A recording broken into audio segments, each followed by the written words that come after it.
Hey guys, welcome back to Semper Fi Mechanic. My name's Thomas. In today's video, we're going to be talking about that curious case of that stinking ass station wagon. So if you want to use my life as your entertainment, stay tuned because we're starting right now.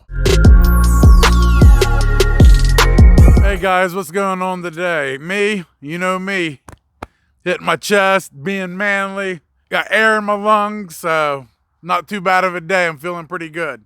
But just like the Ohio weather, you give it 15 minutes and I could be a train wreck. Who knows, even during this, I could have 3 different personalities before the end of it. But that's just my life. So today's story's not 10 years ago, it's not 5 years ago, it just happened yesterday. Now, it's not one of our craziest stories, but it is something that you don't think you'll come across as being a mobile mechanic. So I wrecked my wife's car a few weeks back, so it's in the shop. So we got a rental vehicle. So I threw some tools in there, threw a blanket down. I was like, hell, I'm back on it. Mobile mechanic, back in action. So I'm back on the road. I'm pretty pumped. I start taking calls because remember this whole time I never shut down my business. I didn't turn it off on the internet. I didn't change my hours, nothing like that. I was just telling people I was busy and couldn't get to them. I didn't want to be like, yeah, the mobile mechanic's car broke down and he can't even fix his own car, so can't come to you. Like, that doesn't sound like a great mechanic now, does it? So I was just telling him I was busy. Now I'm in the rental vehicle, so I don't have all my tools with me. I'm very limited. I just got a socket set and a small jack, impact, just a couple little things. First of all, I don't want to be getting this rental vehicle dirty or putting wear and tear on it, you know what I mean? So the calls I could take was very limited. First couple calls come in, and I was like, shit, man, that'd be a good job, but I just can't take it right now. I need something, pretty easy. I was looking for a diagnosis, spark plugs, maybe some brakes and rotors, things like that. So I finally got the call that I wanted. Some woman called and said that she's having problems with her vehicle. And I'm like, okay, ma'am, what's the symptoms? She goes, well, it's not nothing mechanically wrong with my vehicle. It's not making any noises. She goes, I have an awful smell in my vehicle. It smells like...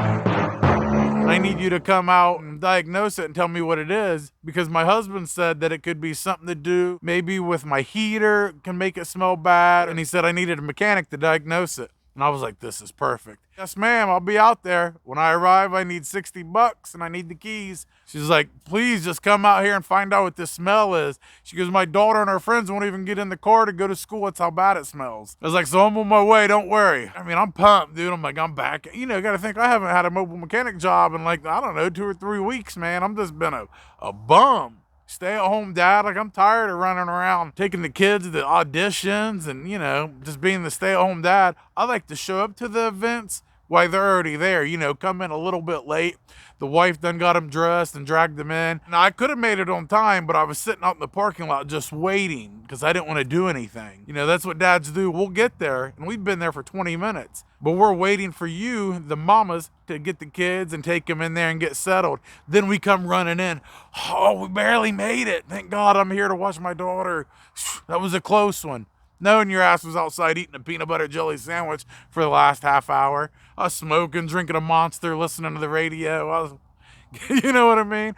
I do so much work to get out of work that it's actually more work. So anyway, I get on scene. The woman comes out. I introduce myself. I get the money. I get the keys. She's like, I'll let you do your thing. I'm going to go inside. You just come knock on the door and let me know when you're done. And I was like, thank you, ma'am. Now that is the perfect customer. You give me money. You give me keys. You salute me and you're off. You're just waiting on me to come get you. Perfect. So I go ahead and I open the door to get in the car. And I was like, holy shit. Now, she was still standing there watching me, so I didn't want to be like, goddamn, you know what I mean? I held my face strong. I was like, all right, ma'am, yeah, I do smell a little something. She turned her back, and I was like, I thought I was going to pass out right there. I ain't smelled nothing like this since Iraq. You know what I mean? I thought there was something in that trunk I can't even say on my video to get me demonetized. Just think, Iraq and the smell of this vehicle, they go hand in hand, right? So I'm like, what is going on? What is that smell? Now, your vehicle, there could be 5 or 6 different things that makes your vehicle have different smells. Now, this one, like I said, I've never smelled it before, like with a vehicle. So I'm like, I'm going to have to check everything. A lot of times, if you smell rotten eggs or maybe sulfur or something like that, that can be your catalytic converter being clogged up or not working properly. So I climb my big ass under there and I'm checking it. And I'm like, all right, it ain't the catalytic converter. What else could it be? Let's move on to something else. You'd excuse my wardrobe right now. Like I said, I'm in Columbus, Ohio, and this is February. I'm out here freezing my balls off, just letting you know. but I can't go inside. I got wife, kids, dogs, cats, you know, the little American dream. It's all inside there, loving life. So I'm out here in the backyard freezing. That hat was too cold. Threw that bitch off, got my little hoodie on. I'm ready to go. So after I was done with the catalytic converter and it was okay, wasn't it? Got back out and I went up front to check out some other things. Now, a lot of times if you have a maple syrup smell or it's just a sweet smell, that's how you can tell if you got a coolant leak. Now, it didn't have this smell, but remember, the smell in the vehicle, I'm not recognizing. So I'm gonna check everything in the vehicle that can actually make something smell. So I go over there and I'm checking the water pump. I'm not seeing any antifreeze leaking. I'm checking the hoses. There's no leaks there. Check the radiator, check the cylinder head. I'm doing tests, doing everything. There's no leaks anywhere. Now, if you have a smell inside the vehicle, like if you turn on your heat and you smell it inside your vehicle, you know, coming through the vents, well, then you might have a heater core problem. So I go in, I start it, and it is horrible. I'm telling you, it's hard to express how bad this was.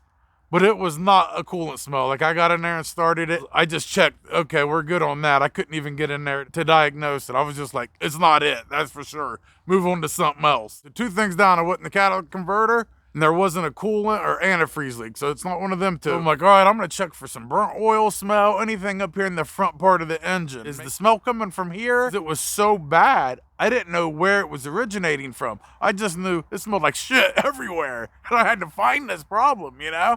So I'm looking, and there's some oil leaks, but it's not like on the exhaust manifold where it causes a smell, you know what I mean? So the oil leaks, this wasn't it, and it didn't have that burnt oil smell that you can get. Also, if you smell something like burnt paper, that could be the clutch burning out in your vehicle. The clutch facing, a lot of times they're paper-based, and if you're burning your clutch up, you can get that burnt paper smell. Once again, that wasn't it. So in this video right here, you're learning about all the smells in the vehicle. So this is a good little video. This is a DIY learning how-to video and story time video all wrapped in one. See what kind of great YouTuber I am. I'm in both genres. So I checked everything else and it all checked out. It wasn't that. So the last thing I'm gonna check, and what I personally thought it was at the time, if it has like a musty basement smell. And what that is that's mildew or mold. If you have water coming in your vehicle and it's sitting, say, in the carpet, or if you leave your window down and it rains and you don't notice it or whatever, that's why it'll start having that smell, you know, that musty smell.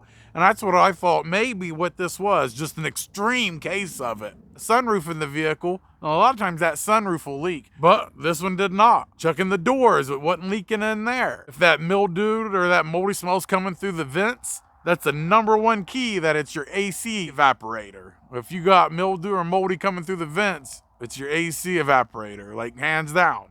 So there's a little diagnosis for you. But this wasn't it. Everything was checking out. And I was confused. I was like, there ain't nothing else it could be. You know, I checked out the front, there's nothing.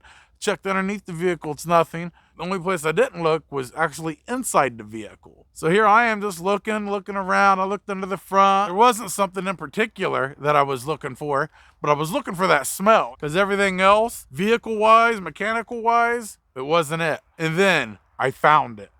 I found the smell. And you know what it was? Somebody didn't take in the groceries properly. Some 15-year-old kid was taking the groceries in for his mom, and 3 pounds of hamburger fell out, and it was wedged underneath the back seat, and there was maggots all in it. I swear to God, I was this close from puking. I was like, holy shit. And I didn't grab it. I just left it there. Like, is this really happening? I guess it could happen. There's a lot of times when I'm bringing in groceries and I'm like, damn, I thought I bought the sugar. And then I end up finding the sugar 2 weeks later in the car. It's just happened to be 3 pounds of hamburger. So I go up to the door, knock on it. I'm like, ma'am, got your vehicle diagnosed. She's like, oh, okay, what is it? I was like, all right, bend down here and look down there. And she looked at me all funny. I was like, yeah, go ahead and look down there. And she bends her head down and looks. All I hear is, oh my fucking God. And I just started busting out laughing. And she yells, Drew, get out here. Here comes up this teenager and she's like, look what you did. You didn't grab all the groceries. He's like, I didn't do that, Mom. Wasn't me. And I was like, how long has it been in there? She goes, I don't know. It had to be at least 3 weeks or a month. I was like, holy shit. Imagine that. Oh, God. Oh, it smelled horrible. I said, all you got to do is take it out, ma'am. I just did a full diagnosis on your vehicle, and it's running great. Everything is good to go. She actually tipped me $40. So I got $100 just to find some hamburger stuck under the back seat. I was like, yes, that was awesome. But hell, it was almost not worth it, everything I went through, because it was like a long diagnosis. I was at this car for like an hour and 20 minutes. So she's like, Drew, get that out. He put on some gloves and he pulled it out. And remember, like I said, it's one of them long packages like this that's already pre-packaged. He pulled that thing out, and I mean, it was bad, real bad. It's like, damn, the life of a mobile mechanic. Out of all the stories I tell, this one is the most disgusting. I was like, this one's just, God. I'm surprised it doesn't happen more, though. Like, just think about it. How many times have you bought something at the grocery store and you go to take it inside and then you're like, damn, I thought I bought that. Where'd it go?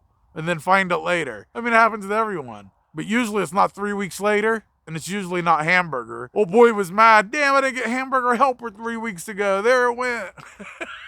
Pretty cool, though. She gave me a little tip, and I didn't have to do any more work after that. So made a good $100. So I was happy about it. So that's a little story that happened yesterday. Just wanted to catch you guys up to date. My life is your entertainment, so I need to keep you up to date on it. But before we check out of here, make sure you look in the video descriptions. That's where all my tools are. That's where I have other videos at. Also has my Cash App and Venmo if you want to donate to the Mobile Mechanic Work Fund, because I got to take this rental back in 2 days. After that, I'm going to be back off the road.